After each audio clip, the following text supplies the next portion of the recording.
আসসালামু আলাইকুম এভরিওয়ান, কেমন আছেন সবাই? ছোটোখাটো জিনিস দিয়ে ঘর সাজাতে বরাবরই আমার অনেক ভালো লাগে।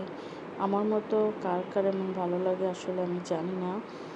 এখানে আমি ছোট একটা কাঁচের পাত্র নিয়েছি। পাত্রের মধ্যে পানি দিয়ে তারপরে এখানে আমি কিছু কালারিং পাথর দিয়ে দিচ্ছি। এই গাছটার নামটা এই মুহূর্তে আমার মনে পড়তেছে না, তবে আমি জানতাম পানিতে এভাবে যত্ন সহকারে রেখে দিলে গাছটা এরকমই তাজা থাকে। তবে আমি 3 দিন পর পর পানিটা চেঞ্জ করে দিই। এই গাছটা মাটিতেও অনেক সুন্দর হয়, আর আমার কাছে এইভাবে রেখে দিলে ভালো লাগে।